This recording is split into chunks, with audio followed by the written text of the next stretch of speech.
থাকতে পারবো কি সবাই তো ঘর গুলা তো নিতে হারে না বস্তা যদি কাজ করতাম দেয়া ধরো তাহলে থাকতে পারতো না দিলে তো 1 ঘন্টা লাগবো না এই বেরি ভাঙতে। তেমন কি চিন্তা ভাবনা করছেন? হ্যাঁ আমরা কি চিন্তা করো না তো কে আঙ্গ পাশে দাঁড়ানোর কেউ দেখি না কেউ যদি আঙ্গ পাশে দাঁড়ায় আঙ্গ এই উপকারটা করতো তাহলে আঙ্গ করলে কত ভালো হইতো। আমরা ঘর দুয়ার লোকে বিপদে আছি এই সন্তানগুলো আমরা অসহায়। সরকার হতে তো দাবি আছে সরকার যদি আঙ্গরে বান্ধি দিত তাহলে মানুষগুলো থাকতাম আমরা সবাই এত কষ্ট করতে পারতাম না আমরা থাকতে যে না কেউ কিনতে পারে না এখন থাকতে পারছে না রাত্রে বিরাতে রাতে বিরেতে তো ভয় যদি রাত্রে করে যায় তাহলে আমরা কিভাবে তার রিক্সের মধ্যে থাকি আর যদি আল্লাহ রাখে রাখতে পারে না হলে আর জায়গা কিনি আমরা ঘর দুয়ার নিতে পারি না নদীর কিনারে এই ঝুঁকি নিয়ে আমরা থাকি।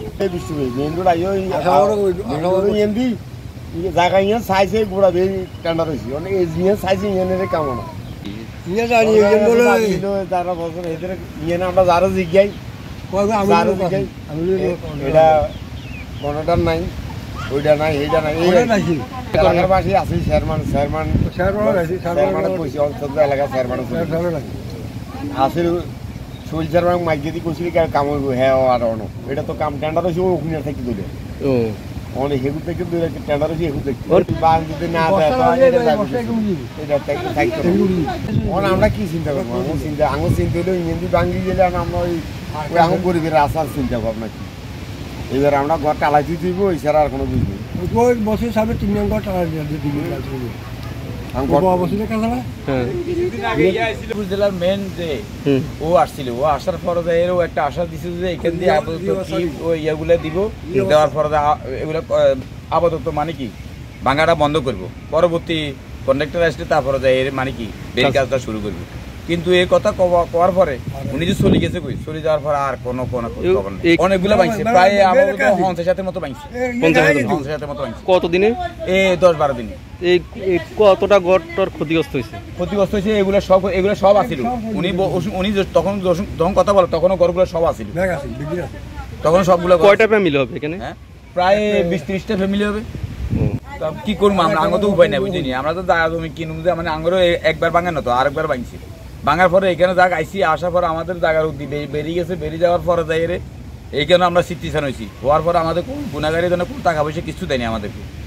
দ্বিতীয়বার এখন আমার ভাঙি যেতেছে বুঝিনি আমাদেরকে সরে যাওয়ার জন্য বলতেছে আমরা কোথায় যাবো আমাদের তো জায়গা জমিরও নাই বা আমাদের টাকা পয়সা যদি কিনলাম এরকম কোনো ব্যবস্থা নাই। আমাদের সরকারের কাছে দাবি কি সরকার যদি আমাদেরকে যদি কোনো রকম যদি বান্ডার দিয়ে যদি কোনো রকম সহযোগিতা করে এই মুহূর্তে এটুকু আর নাহলে আমাদেরকে কিছু যদি সহযোগিতা করে হয়তো আমরা কোনো দিকে যাই এর মানে একটা আশ্রয় নিবার একটা ব্যবস্থা করতে পারি এটুকু ছাড়া আর আমাদের কোনো কিছু করার নেই।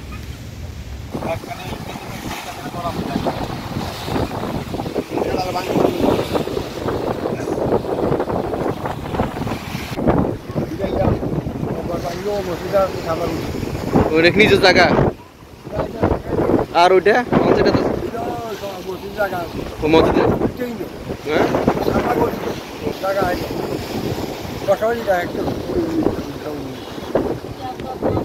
দুটা কন্ট্রাক্টর কি ছিল কিছু বলে এমনি